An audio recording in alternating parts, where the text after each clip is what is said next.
Okay, hello, good afternoon all. How are you?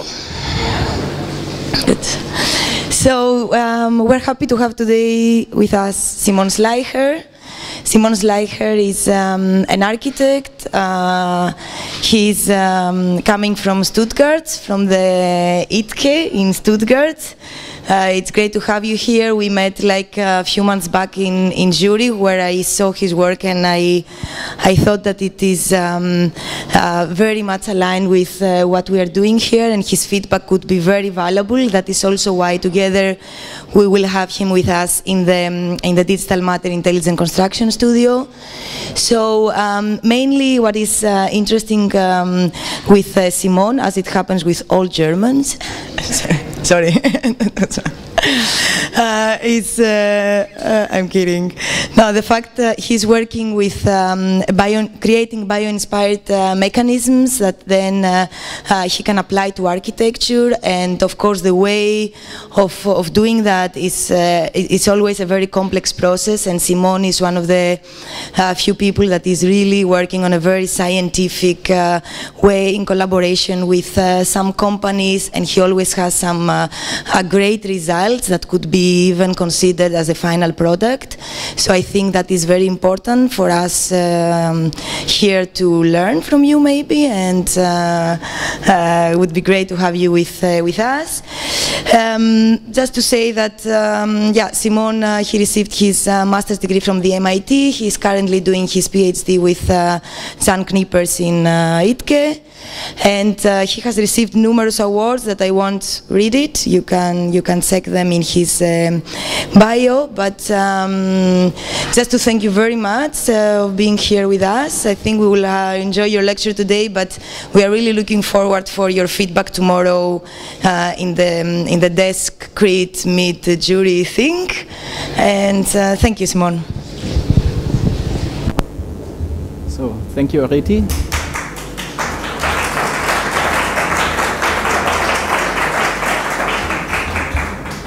Testing the microphone. Can you hear me? Yeah? It's on. It has the red light. But maybe closer. Hello, hello. Or louder. Hello. Testing. Hello, hello, hello. No? Yeah. Okay. So we'll just start. Thank you for the kind introduction and for having me here at the IaaC. I'm really looking forward to see you all, see your work and being part of your presentations tomorrow, and I'm thankful to have the chance to present my research and the collaborative work I'm doing with my colleagues at the ITKE, and hopefully that will inspire you a little bit. So I'm going to show you a little bit about a research topic that is interesting me already for a few years. That is the question, how can you integrate flexibility into designing structures? And from there I'm now making a PhD on bio-inspired mechanisms that are using flexible constructions. A little bit about my background. I'm currently a PhD student at the ITKE, the Institute of Building Structures and Structural Design, that is headed by the engineer Jan Knippers. And we are a large institute at the University of Stuttgart with around 10 to 15 PhD students. Most of us are structural engineers, some of us are architects or have a background in chemistry or physics or related fields. We basically do three things at the university. We teach students, both architecture students as well as structural engineering students. We do our individual PhD research, also collaborating between us PhD students, and we are consulting architecture and engineering offices in their daily work and are part of actual development projects. So it's a really nice three-folded area we are active in. And I'm showing you a few projects that are representative for each of them or blend one to the other. Throughout the last years we became more and more familiar through these research pavilions that we have built together with Professor Achim Menges from the ICD, so that was a really fruitful collaboration, and probably you know already about these projects, so I'm skipping them and tell you more about what we are at the Institute currently doing. We try to push ideas from the very first tests of materials to actual build prototypes. And the theme that is hovering above all our work is the use of fiber composites and polymers. So we ask the question, how can you use these new materials that are hardly used so far in the building industry, and how can you integrate them in an architectural practice? And thereby I mean working with the potential of fibers. So this is the project that Professor Menges has probably shown you a few months ago. So working with fiber anisotropy, directing, orienting the fibers towards load paths. That's the one idea. The other idea is working with the matrix, the resin. So in this pavilion that we are having standing up at the university at the moment, we completely developed a new bioplastic. So this entire pavilion is built out of 90% renewable materials, and that was one PhD work of my colleague Carmen Köhler. So we're kind of working on both fields, the plastic side as well as the fibers. There are obvious reasons why fiber reinforced polymers or plastics could be a really interesting building material for the future. One reason is because it's high performing and really light. So in an application like this bridge has a deck completely out of fiber composites. The bridge is so light that you can lift it into place within 1 or 2 hours, and then the construction site is already finished. Another reason why you could use this material to a good use is you can control the geometry and the surface quality of the material quite well. So this is a case where we consulted Foster & Partners for this louvering shading system at the Walbrook in London, and all of these louvers were done with glass fiber composites, and they have this really nice surface quality. Can you see my mouse here? With double curved surfaces. So it's an aspect that we are already familiar with when we look into the car industry, for example, where we use this material exactly for that purpose. But the material has also some other characteristics that are not really looked into, or from the building point of view also kind of avoided to look into. So there's a positive side. Fiber composites have a high tensile strength, so you can pull on them quite a lot before they break. However, they have a low bending stiffness, and that's definitely a disadvantage. So that means if you load a structure out of glass fiber composites, for example, it's not breaking immediately, but it deflects quite a lot. So it's very, very flexible. And that's the reason why the building industry is normally not using it. So here you can see the typical graph, a stress strain curve, and it shows you that GFRP, glass fiber reinforced plastics, has a very linear elastic behavior. That means that you can deform the material quite a lot, and it's not breaking, but it springs back into its initial shape. So the energy is stored in the deformed object. If you don't like the graph, let's try the video. So here you have a punctual load on a structure, and it behaves quite well axially, but if the loading is asymmetric to the structure, then it deflects, of course, and it starts to swing, but the structure is not breaking. So that's really interesting. You have a thin sheet like that, and it's high performing and can swing back and forth. It's super flexible and elastic, and it won't plastically deform. So finally the little guy is able to kick the goat off there. So when I entered the institute, together with my colleague Julian Lienhardt, we asked the question, can you use this disadvantage of flexibility also to an advantage?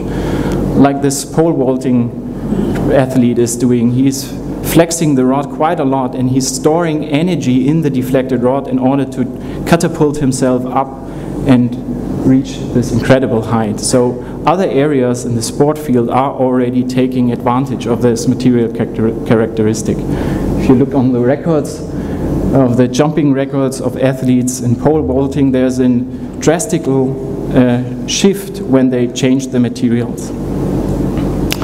So for us, the question arose, can we use flexibility in architecture as well?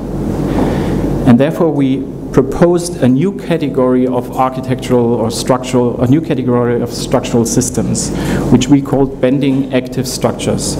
So these are the structures that are using bending actively either to generate a specific shape or to store elastic energy in the structure to have a benefit in the structural performance.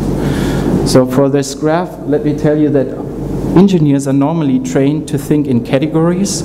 So when you come with a proposal, they will check if the proposal is somewhere near to one of these categories, somewhere near to one of these drawings, these icons, because they stand representative for an entire theory. So the mathematics behind solving problems in a specific category is already solved. So they can predict the outcome of a loading, they can predict the shape, and they can also calculate the forces. And they normally are trained to avoid bending. So having a structure being completely based on bending is not in their normal horizon. So that's kind of a new proposal that we are having here. It's not new in the sense of it has not been used so far. In fact, it was already used, especially in the 60s. There were very creative people who tested out what you can do with bending. And of course, the person to mention is Fra Otto and his team at the IL Institute. And he built, for example, this extremely nice grid shell structure in Mannheim. I think it has a span of 80 meters with rods that are only 5 centimeters thick. So it's a fantastic building, and he has not only done the research on it, but he has actually built the structure. So that's super impressive for us. And how was he able to come up with that structure, and how was he able to predict the form that results from so many elements being bent into shape and cross-linked to each other? And he used a trick. He used the trick of generating the shape or measuring out the exact geometry by little models that were done with hanging chains. So it's a hanging chain model that was measured very precisely in order to get the geometry, the distances where you have to drill the holes into your rods of the construction down there. But he was not simulating the bending, so he kind of abstracted it to the part of, or to the abstracted representation of hanging chain models. And why was he able to do that? Well, if you compare various shapes, various curves, for example, a catenary, so that's the hanging chain curve, an arc, or a spline, or a parabola, or the first one is the bending active arc, so that's normally called an elastica curve. If you compare them to each other, they are very similar at the beginning. So here's the deformation, all of them overlapped over each other. They are very close to each other at the beginning, and the more you start to bend, or the more you bring the support ends closer to each other, the curves start to differentiate more from each other.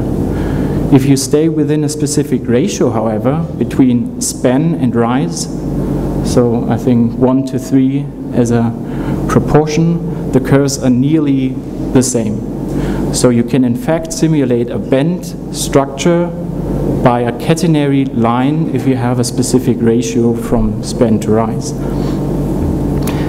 However, that's not always possible if the structures become more and more complex. So in this case, for example, the ITKE colleagues of mine built a pavilion where multiple rods were bent into shape and cross-connected to each other so that they generated a combined shape. So it's really difficult to predict the outcome of this or even calculate the stresses within, especially if you add a membrane so that the stored elastic energy in the rod is pre-tensioning the membrane. So you have so many elements interacting with each other that you cannot easily calculate it by hand or make little models that give you the clue how the stresses will be.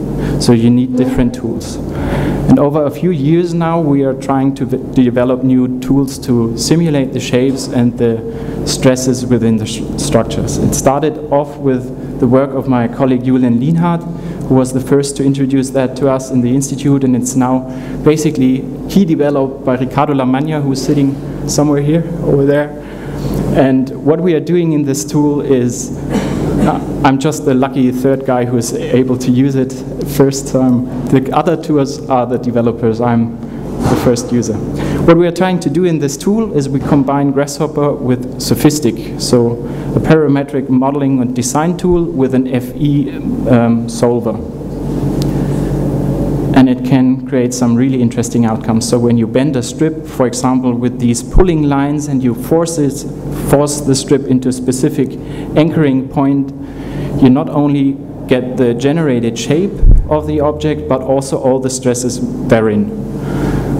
That could also be, you could also do that by hand in a shape like that, but once you bring other constraints into play, for example torsion, the outcome, and thereby I mean the shape as well as the very complex load scenario or stress scenario in the shape, is not easily to be predicted.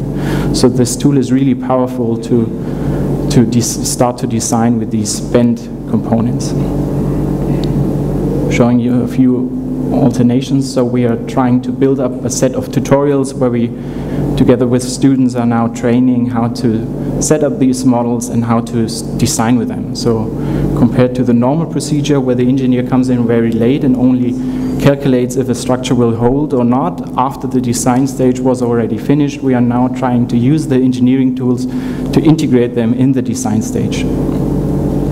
That can also become more and more complex, coupling multiple strips to each other, locking them so that their shape is not individual, but they are actually working together and find together an equilibrium shape.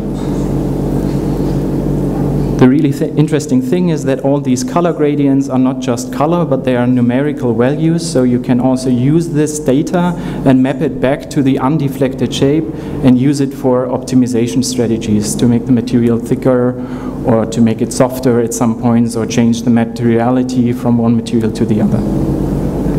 Or you can build hinges, living hinges, like in this model. So you have a distribution of stiff zones and soft zones, and you create a kinetic system like that.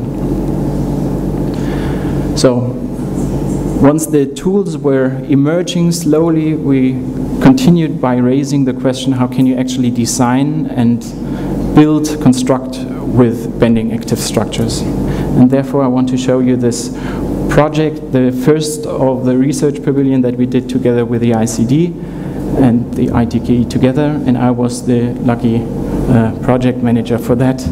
So I can tell you a few back stories about that. So basically it's a project based on a large team, both of PhD students and graduate master students, and we also had support from the industry, and we all came together and wanted to push an idea from the first, or push a project from the first idea to the actual built one-to-one implementation. It started off as, you have it here as well, as a design studio where the students were given the task to come up with a system where two or more objects are bent and are interconnected in such a way that they hold each other in a shape. So both or 3 or 4 objects define together an equilibrium shape. And they made multiple variations of that, and we also visited and made excursions to our heroes. So this is Frau Otto, and we asked him about how he did it in the Mannheim grid shell. And while we were designing a lot of proposals, we were also testing the materials that we are most likely to use. In this case, it was birch plywood, a very thin plywood of 6.5 millimeter in thickness, a material that is super cheap, but it's so flexible that it's normally not used in the architecture industry.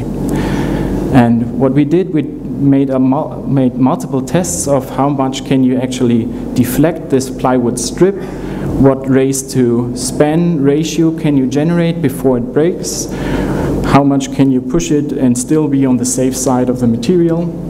And then we synchronized it with our simulations because we wanted to be really sure that the simulations are actually representing what the building, what the material was actually doing in the tests.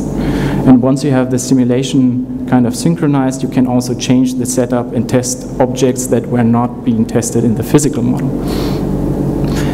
And one student group came up with a very simple, but in my opinion, extremely nice solution for coupling 2 strips to each other.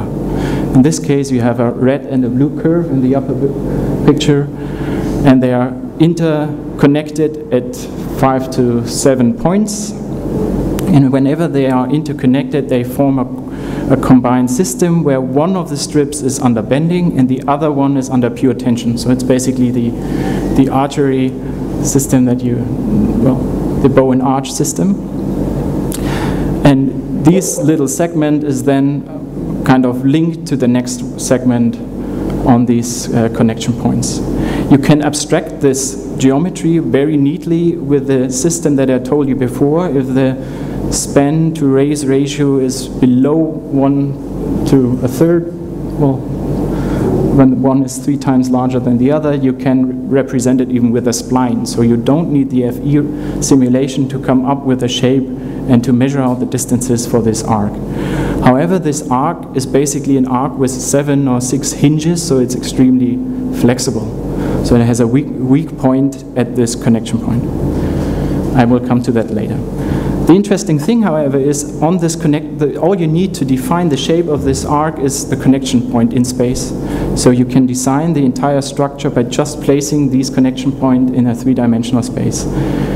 Testing it with little paper models and then coming up with a design tool that is a total abstraction of the actual thing. It's only shifting points in 3D space, and it still gives you the exact position of the interlocking points, and from that you can generate all the strips.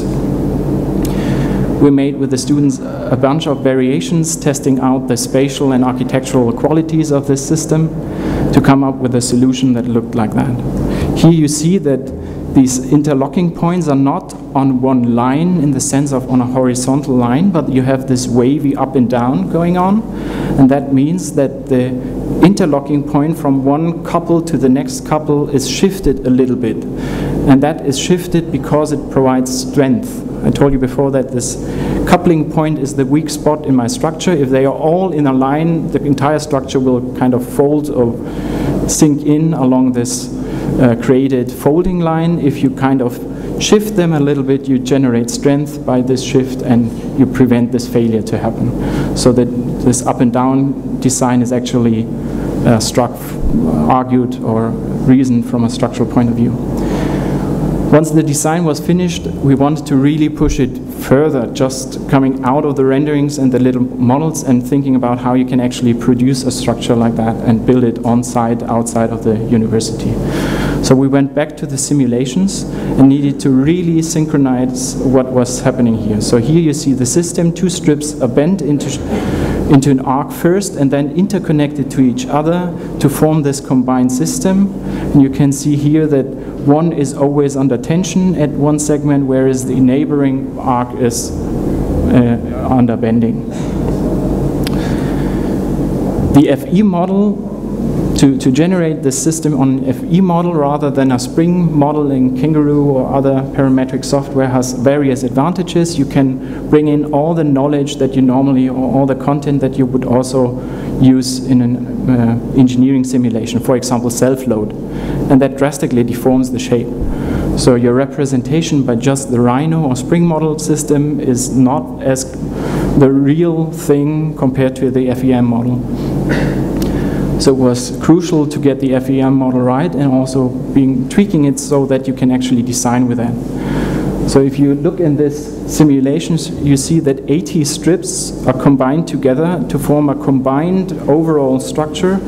And the last stage, where the entire thing is even sinking down, is the final stage of the design, or the final shape that appears, and you would never be able to predict it by hand. So you really need the computer to get that shape, as well as to guarantee that the stresses within the elements is not over your limitations of the material, or in fact is even within a safety zone. So we only use the strip by 60% of its capacity. From there you can calculate out all the points in space, unwrap the strips and start the fabrication.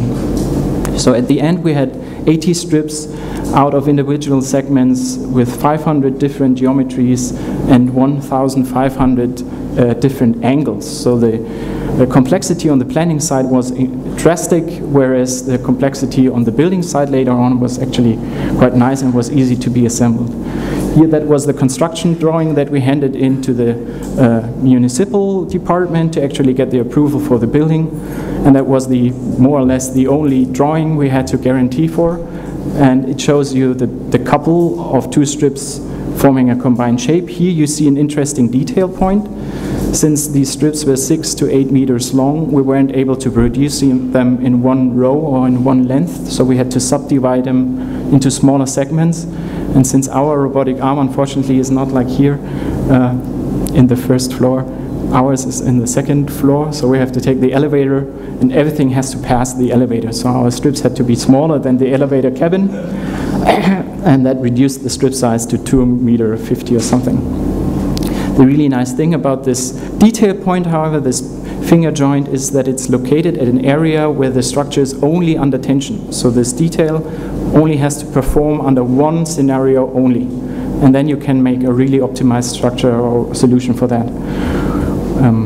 Fortunately, we have a testing facility in the basement, so we can test these detail points while we design them. And we found out that changing just the little curvatures of these little fingers increased the performance of these finger joints by 15%. So that was also a surprising outcome, that while you design and test things, you can kind of make a feedback loop and bring this information back in. We got the robotic arm in the second floor, unfortunately. 2 weeks basically before the production started of the pavilion, for the first time we were able to run it. So this entire structure is actually not using the arm for its full capacity. It's basically a 2D CNC routing job, because at that point we started to learn to use the arm at all. But still, so it was nice and was a good test, and having 2 weeks to practice this was good. So while we fabricated in-house all the strips, we were building the structure on site. Here you can see 4 of our students carrying one of the strips. You need at least 4, because the strip is so flexible that if one of the guys is moving in the wrong direction, the strip would immediately deflect and at some point even break. So it's a very light, soft and flexible element. And once you put it into place, it already starts to become more and more rigid and gains stiffness, especially because of the stored elastic energy in the deflected strip.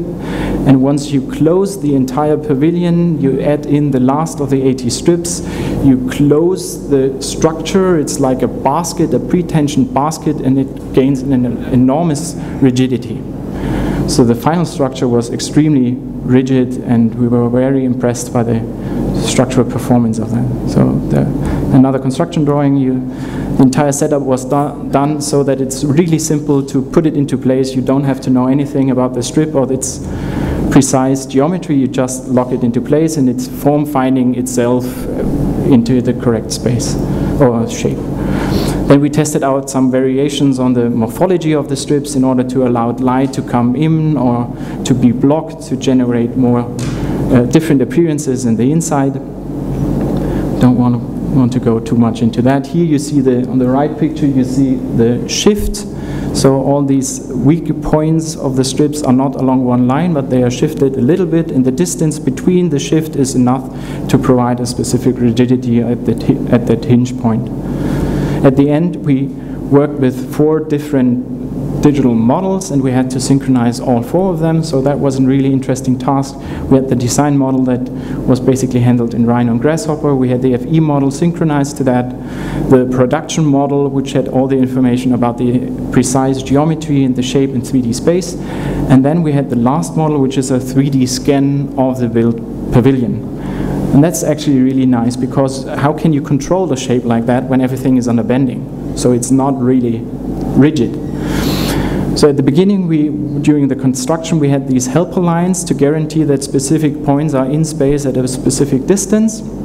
And then later on, we measured the pavilion over multiple stages, also to find out how the pavilion deforms over time.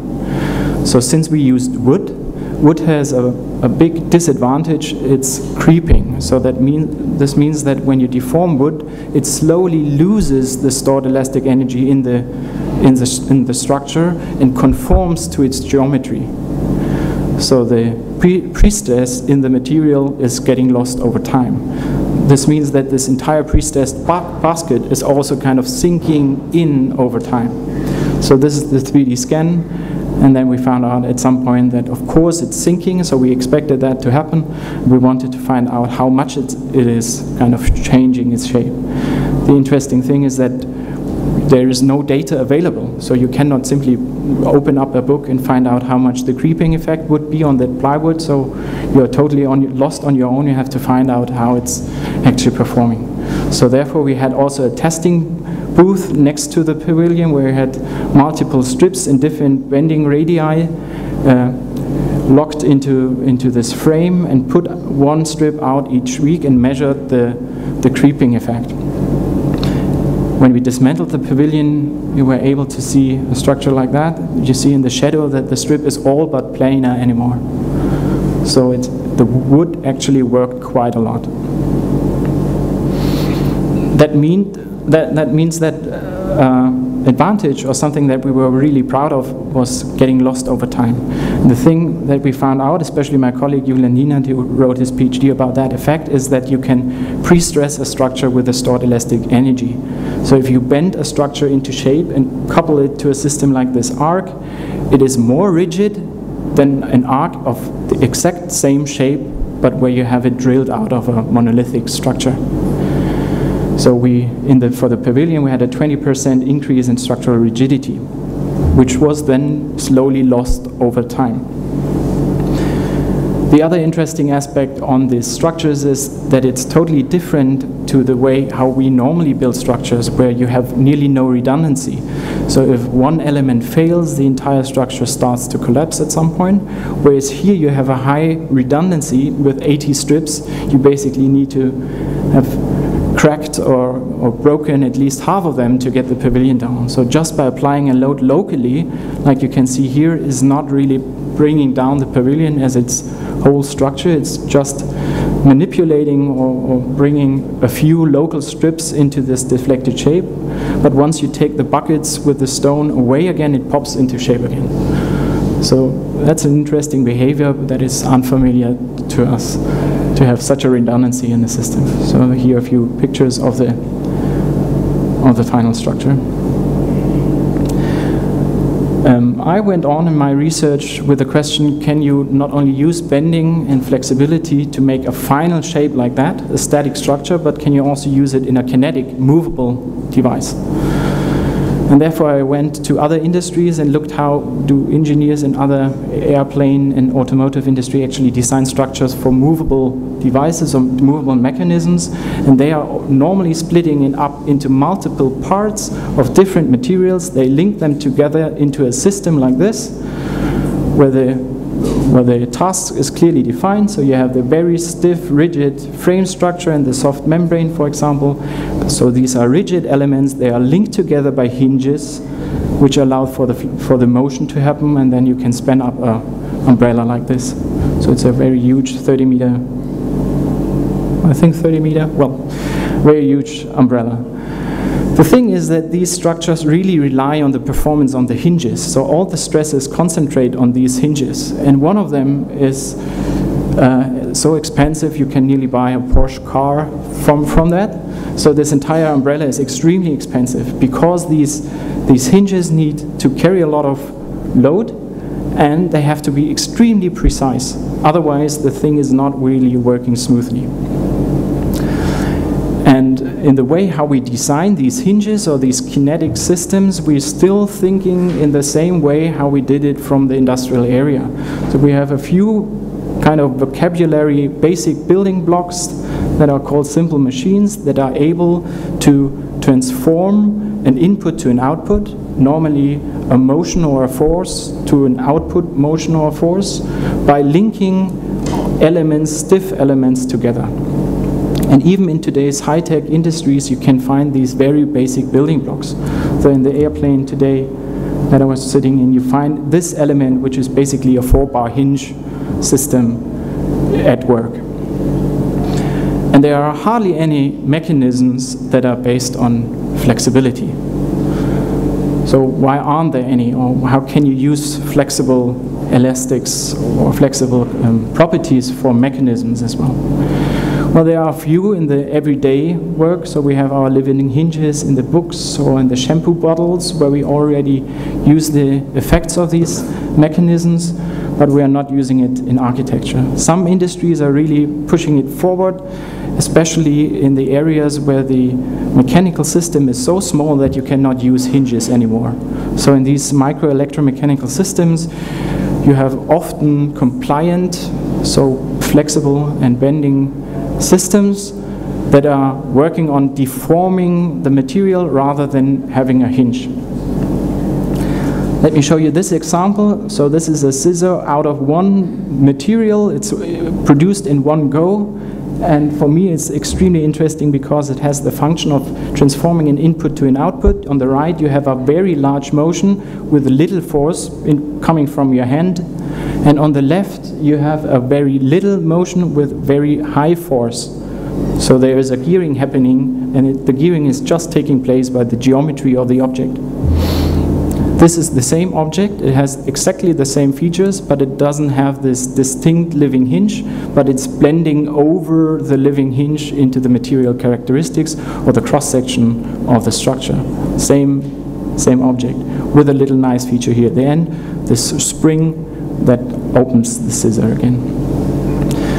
So when I looked at these structures, I found out that there are hardly any role models to learn from besides of these little objects, and I expanded my horizons and went into biology, especially into plant movements, and asked the question, how do they use compliant mechanisms for their motion? We established a really inspiring collaboration with biologists from the plant biomechanics group in Freiburg and engineers from the textile and Verfahrenstechnik, so textile engineers from the ITV Denkendorf, and we investigated various plants and their mechanisms and transferred them to technical applications. Let me show you one example that was quite successful. So this is a plant you can buy everywhere in the flower shop. It's the Strelitzia reginae, or bird of paradise flower. This flower gets pollinated by a bird. The bird wants to go to the nectar, which is here at the end of this purple perch sticking out of it. The flower provides the bird a landing platform to sit on and to go to the nectar. And when the bird is landing on the flower, it's with its weight, it's pushing down this purple rod, and it's not only bending it downwards, but in a secondary movement also opening it up, and pollen inside of it gets exposed and attached to the bird. Let me show you this in a video, hopefully it works. So the bird is like tipping locally on that structure. The purple perch is bending down and opens up, so two interlocked movements that are triggered by the same actuator. Here you see the pollen getting exposed, being attached to the feet of the bird, and when it flies to the next flower, it's pollinating the next flower.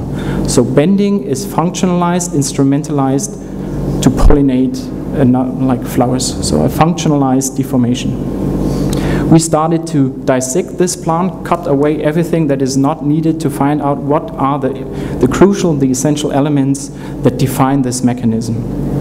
At the end, we found out it's the interplay of two structural components.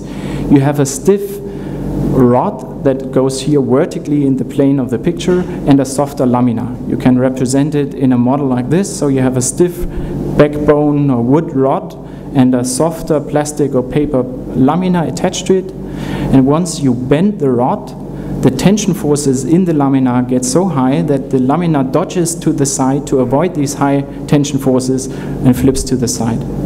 That's an effect that is known to engineers. It's called torsional buckling, and it's normally in the books said to be avoided. So if you build a structure, try to avoid torsional buckling, because you have these secondary effects happening, deforming your structure, and you cannot predict them. So it's classified as a failure. And this negative connotation of being a failure is not taking place in biology, so the plant doesn't see it as a failure, it just uses this effect. The interesting thing is that the plant has this mechanism and it's highly redundant, so you can trigger the mechanism 3,000 times and it's not plastically deforming the elements. And that's fascinating because the plant only gets pollinated by a bird 3 or 4 times during its lifespan.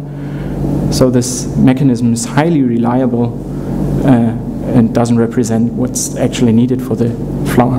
You can abstract it to a shape like that, where you have a stiffer backbone on two supports. One is fixed, the other one is sliding. When you slide the support just a little bit, just 3 centimeters, it's triggering the sideways flapping of these wings.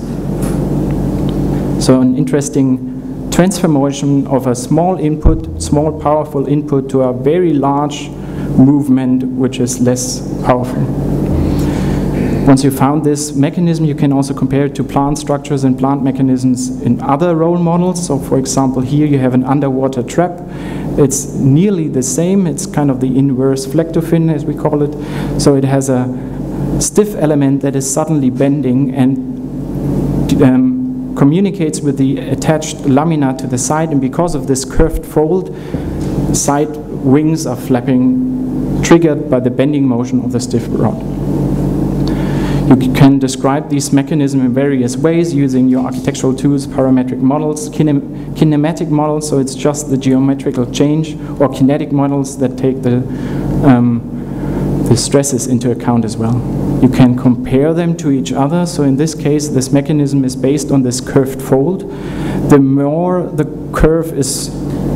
line is curved, the more motion is happening, in the sense of there's more curvature in the surfaces. However, the mechanism is less sensible. So it is slower than this one, where you have just a little input triggering displacement, and immediately the entire mechanism snaps.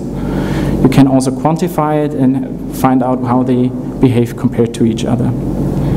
Once you have a digital simulation tool like our FE combination with Grasshopper, you can also alternate the structure and test out things that the plant is not doing or is doing. For example, compare a living hinge with a sharp edge to a living hinge with a wide, soft zone. That has as a result that the forces or the stresses are distributed over a wider area. You have not so high stress peaks locally as you have in this other system. So it's interesting to have a gradients in stiffness. Another plant movement to show you is based on a research group in Harvard that found out that the lily, when it's blooming, is opening its petals but just locally expanding the edges of the petals. So it's a local change that is triggering a global deformation. I transferred that into a model like that, where I have edge curves which expand under heat. So it's a structure that is only locally heated up at the edges, and that drives this motion. You saw that in the picture of the poster. So here I combine two different materials to each other. The edge curves are built out of acrylic glass, PMMA, and the surfaces are out of glass fiber reinforced plastic, and they have a different heat expansion coefficient, and the acrylic glass expands 5 times more than the surface.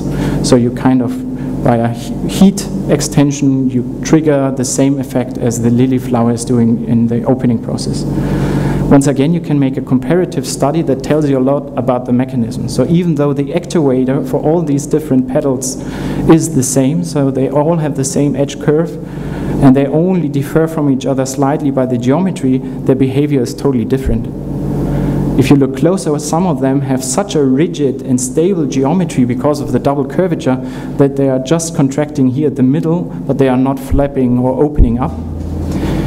Whereas others have exactly the right proportional ratio between the two different radii in the curvature, so that the petal is at some point starting to buckle or have this cascading failure effect in the surface. So what is the practical use of all these tests and simulations that we did?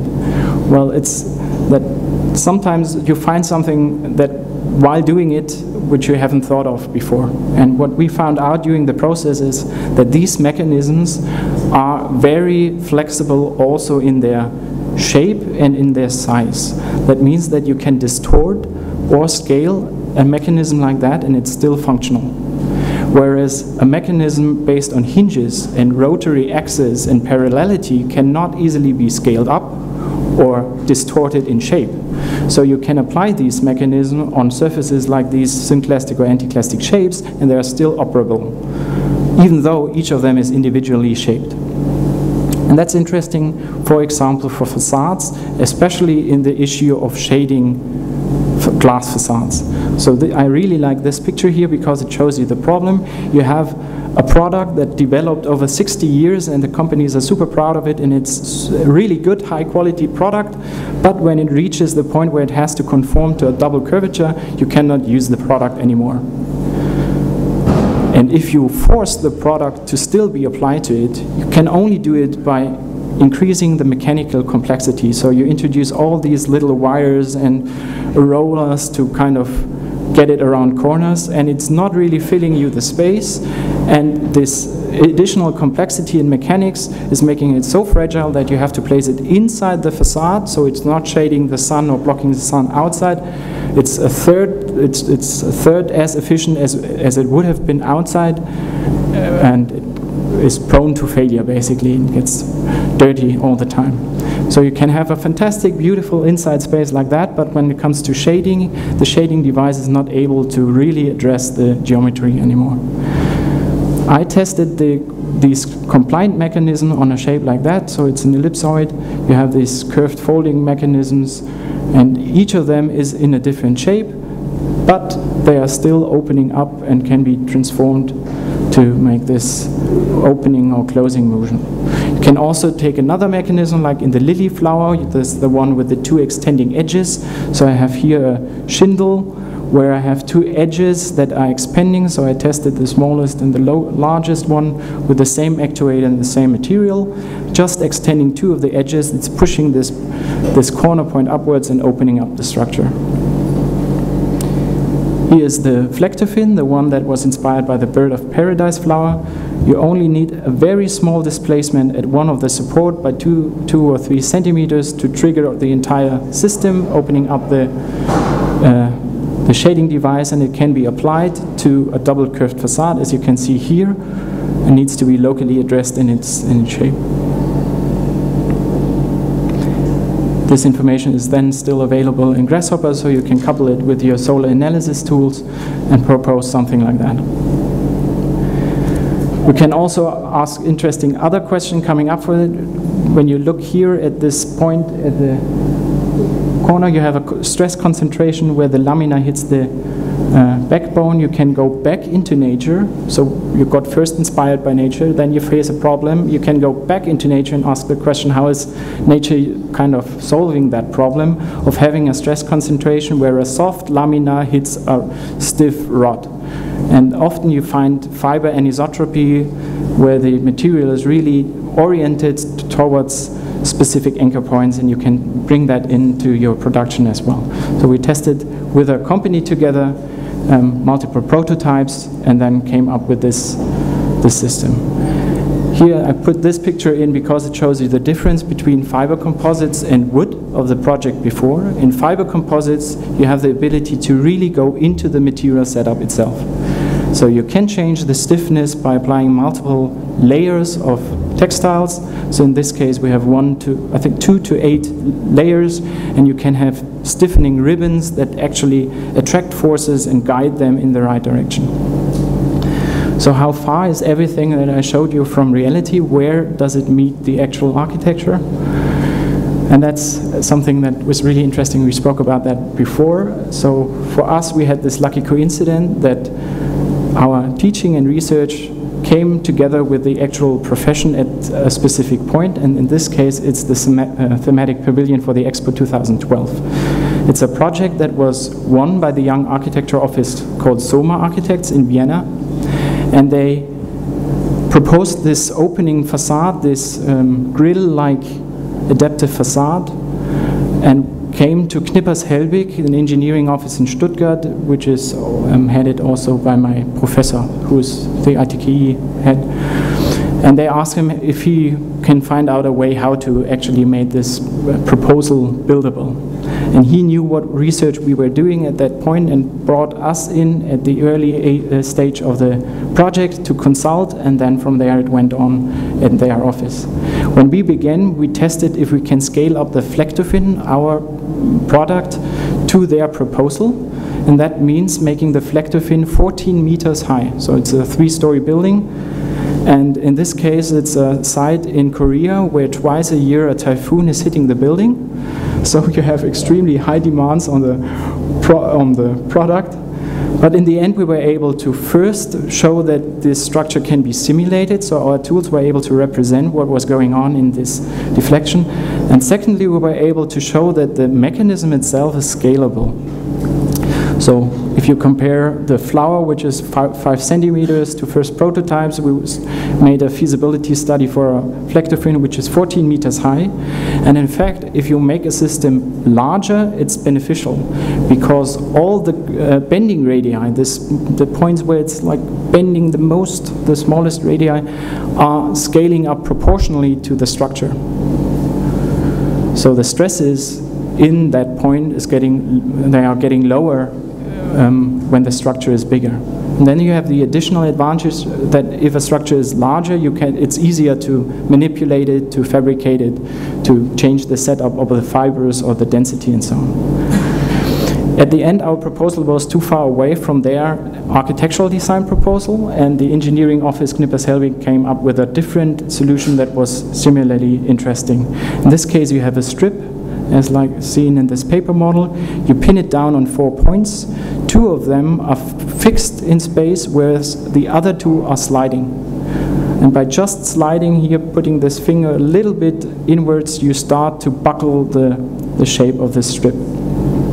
This was able to be simulated with our tools as well, and then proposed as a lamina or a fin of 8 millimeter thickness. So it's extremely fragile. Here you see the construction of these fins, 14 meters high, done in Korea by Hyundai, the subcontractor. And it's not high-tech at all, so people can simply manually kind of roll the layers over there and press it into shape. So it's interesting, kind of hands-on. So our models we are doing outside are not so far away from things that can be built in large scale too. Here you see the prototype test.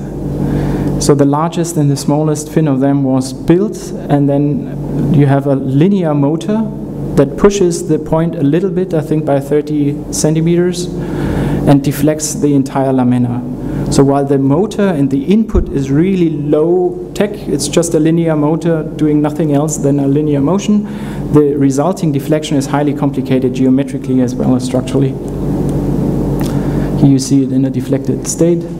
This is the setup. So here you have these little blue motors that can do only up and down, but they provoke this very interesting effect. That's a video from Soma that shows you the... No, it doesn't have sound. So this is the facade. During the expo, there were various programs to open up and close the facade, either individually or in a wave where the clusters open up and close down. You have 2 states, either the open state or the state where the lamina is flat to the surface. So when the typhoon hits the building, you can pull the entire strip against the building, and then this way have a very stiff or high-performing facade that can be exposed to the typhoon. You see the wavy pattern that's more or less one-to-one time. There are people on the right. So it's a really nice, fantastic motion when you stand there and see these huge things kind of magically behaving in a way that is not based on like rotary axes or like linear pathways. It's unusual for the eye to see something like that. Unfortunately, during the expo, they had an exhibition space behind the facade, which was equipped with projections and so on. So during the expo, they weren't opening up the facade all the time. But this is a permanent building, so they hopefully will use it then more as a showcase. So here you see it's being opened up and like that. So that's the end result, and we are all very happy. Even we, since we are just at the earliest stages of that design proposal involved in the project, we're excited to see that ideas that started off kind of in a research environment found open ears where people did more or less the same in design tooling, and they came together and formed this fantastic project. So we were less disappointed that the proposal, the reflective was not really transferred one-to-one, but we were very happy that it was abstracted and inspired another solution. So biomimetics doesn't always mean that you transfer something directly, but it can also be an indirect inspiration. That's it. Thank you.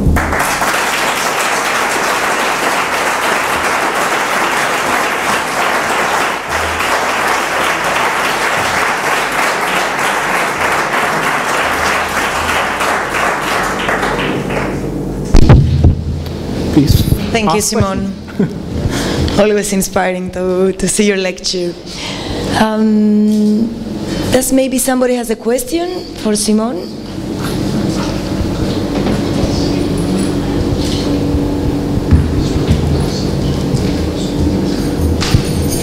Questions?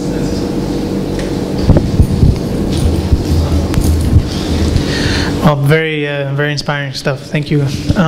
I guess of the various questions that I have, since you were showing the kind of categories you're talking about that engineers sort of like to get involved in, because you're sort of rewriting some of this. I can see that, of course, you have many challenges, you have many inspirations, but in terms of code compliance, when you're going to actually build these things, what kind of challenges do you face there? I mean, I understand your institute has testing facilities and all sorts of processes to be able to show that, you know, this stuff isn't going to break under these conditions, but are you facing challenges in the different countries that you're working in to actually get these kinds of things to be approved? Obviously not, because you're building them, but... Since I'm not the representative for the engineering office or the architecture office who actually built this last pavilion or this expo site, I cannot totally answer your question. So I'm still in the academic surrounding where everything is still possible and thinkable, and you can test out and fabricate and see how it behaves. It's good to test it, yes, even in these academic surroundings. So we are fortunate to have some testing facilities around. When it comes to fabrication, there is well, it's an unproven or undiscovered ground.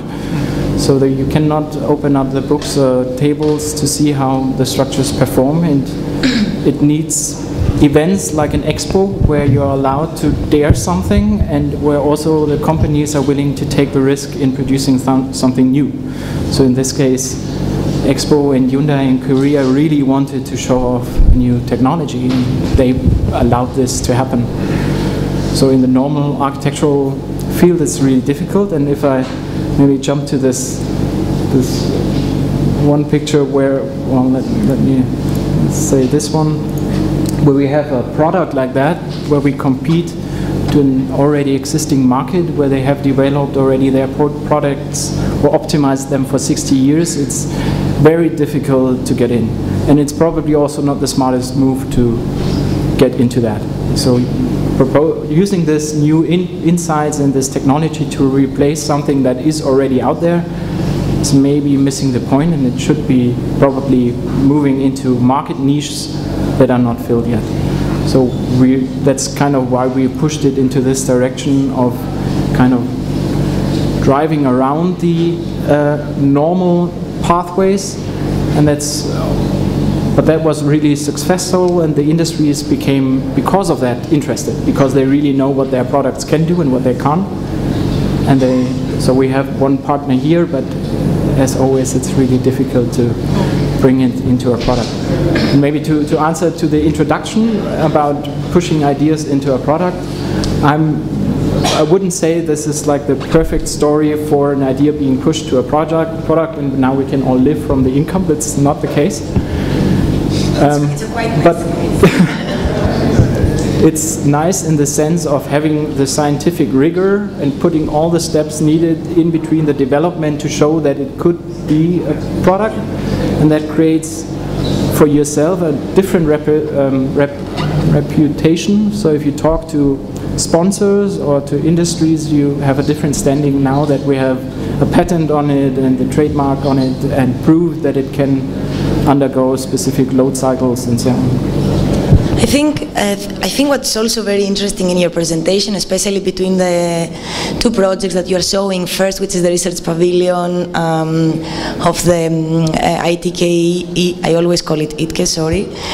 First the Research Pavilion, and second this kind of project. I think there are two interesting paths that are being, in a way, reflected, and they can be both found in this kind of research and academic environments. The first one is the one that we really start out of the materiality. We test the properties of the material in order to see how it behaves, and the design, our final design, is coming out of this behavior. And this is good within, of course, the environments that we are, because it allows us to test this kind of, let's say, pushing the designs based on material properties. Whether in the second one, it's interesting to see that it starts with a kind of geometrical simulation and bending simulation, of course elasticity, but until it gets into the end, where the client has a specific idea of what the material is, you cannot, you don't really get it into a final, let's say, outcome. And I think those both are very interesting. I mean, I think that's not a question what I am now saying. It's more like an observation of what you are showing. But what it would be interesting while talking about bringing research into industry and vice versa is really understanding how the limitation in terms of budget or material, let's say, willingness of people is influencing our base of the design, no? Yeah. And I think that's... I mean, to attach to a few of these mentioned points, let me go back to two pictures. So it's definitely different that we started off by simulating the material first, yep, and then generated a narrative of designing a project out of it. And that's different to how the architects normally designed or approached a project. But it's also very dangerous and has to be learned as well. So in this case, for example, where we made all these tests at the beginning, everything was reliant on these previous first tests. And we weren't really considering the outcome of the importance of this stage. So when we tested these plywood strips, it was November and it was wet and cold. And when we built the structure half a year later, it was August and it was extremely hot. And the wood, of course, behaves differently under this condition than it behaved under the testing conditions. So you also become the slave of your own kind of design methodology unless you are aware of the problems that are happening. So in the final pavilion, we had a few days that were extremely hot. Let me show you, go back to this picture. If you look at these two strips that are broken, we had a few days where it was so hot that the wood was totally dried out. The natural moisture in the wood was kind of dissolved by the heat. And in order to protect it against rain, we had to coat it. And in this moment, we froze the situation in the wood. So once it has a coating, the wood cannot get moisture back into it. So it became extremely brittle. And we had 2 days where 6 or 7 strips broke after each other, and we didn't know why it was happening until we figured out it was the dependency of the moisture and the heat and the procedure of enclosing or kind of cutting off the behavior of the wood to kind of balance out the moisture in it. Yeah, so that's really interesting from the material point of view, and it also comes back into this picture that I showed you here with a flectivin that brings in totally new questions once the architect can not only simulate a material at the beginning to make a design out of it, but tune it at the beginning to make a specific design out of that. So that's a new task that we are not confronted of so often and have not experienced that often, and we try to push it into that direction. Maybe as a last picture if I have it. So what we are trying to do right now is we try to develop an activator that it's integrated into the material. So all the projects before with the facade, which had this linear motor, was still based on this nuts and bolt mechanic at the input, and we want to get rid of that. So that's why I did these pre-studies with the heat extension. So we have now layers in the laminate that expand under heat. And this way you have the actuator, the mechanism, the structure all in one component. And if you apply a photovoltaic cell, you then even have the sensor and the energy source for it. So that's kind of neat as an architect to kind of make an integrated system where everything falls in together and the designs can be balanced out to each other. Any more questions? Any more questions, guys?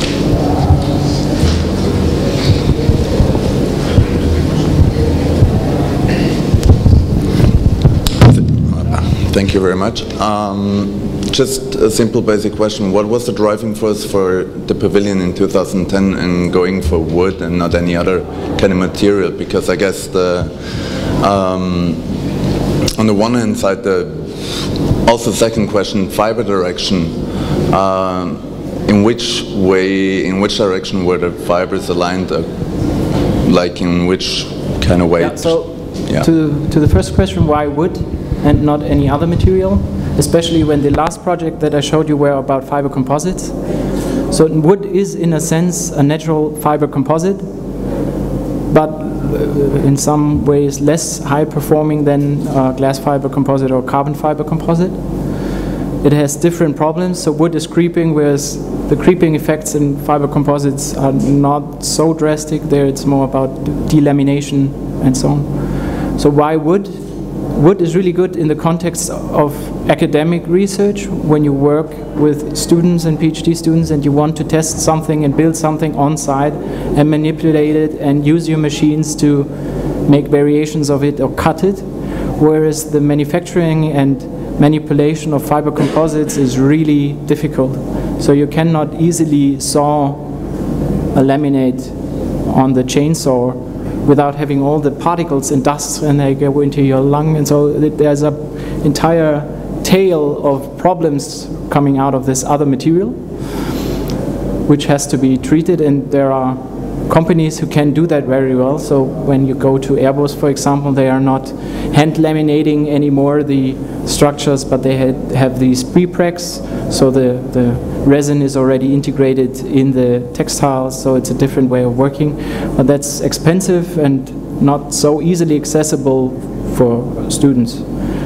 The second question was about the fiber arrangement, right? You're talking about this project? Or the fiber arrangement of the...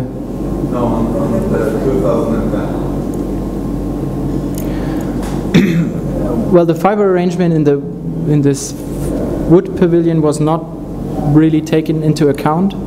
The plywood has an uneven number of layers, if I'm right. Like 7 layers, and it was only important that the majority of layers was going parallel to the strip length.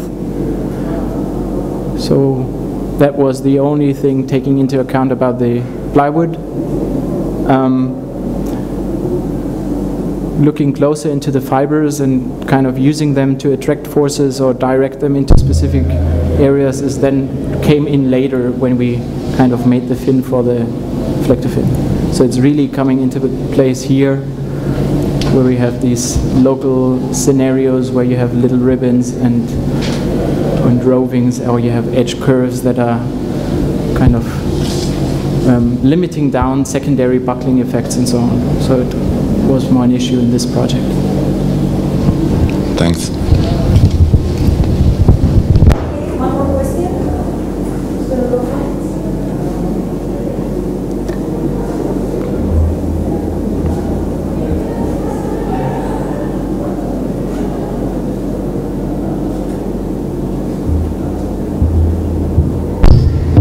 Hello.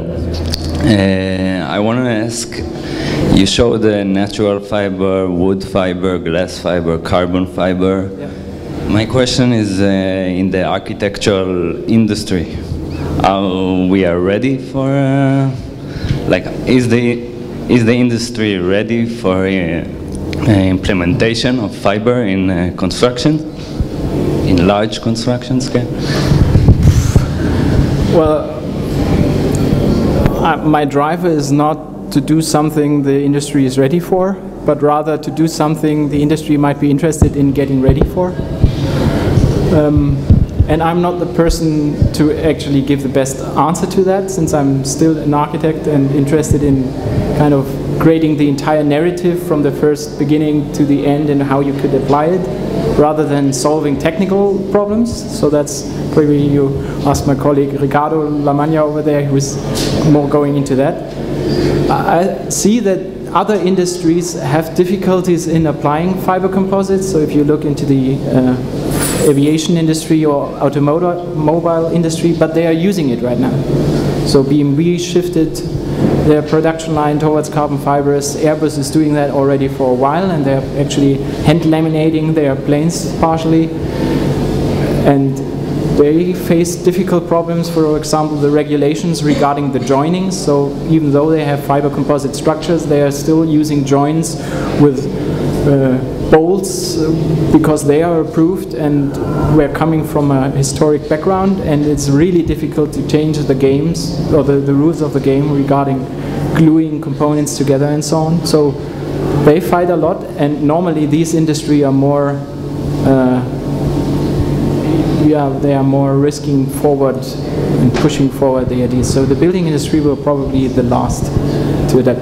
But I don't know, maybe we are not reliant on the building industry if we are, as you are doing here with your robotic arm, are starting to produce the buildings on your own. Maybe there can be also a bottom-up movement where the building industry is kind of obsolete because we start to produce on our own.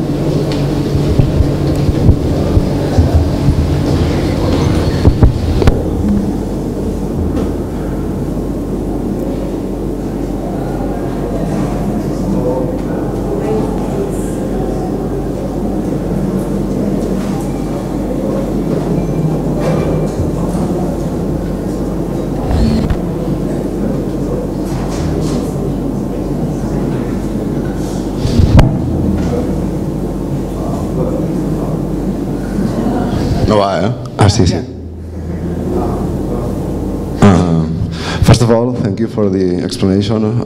It's really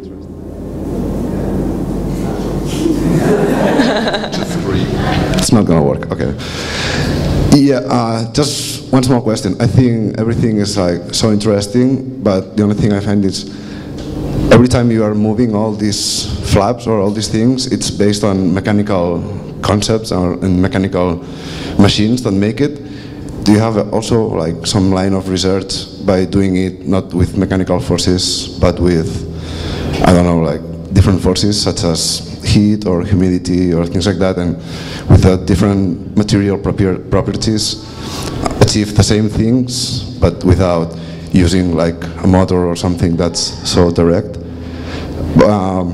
I guess it's not easy because when you move only these 3 centimeters out of 2 meters, that creates a huge curve, but it's not easy to achieve that only by with heat. You know, like I don't think there's a material that can grow so much in a so short space. To answer that directly, yes, we look into other kinds of actuation forces. Like, as I said here, the heat elements being laminated into the structure, and then you have the heat expansion locally taking place, driving a global deformation. But getting that right and being powerful enough to drive a large-scale motion is really, really difficult and needs a lot of research. And it will probably be the topic of many more PhD generations after me.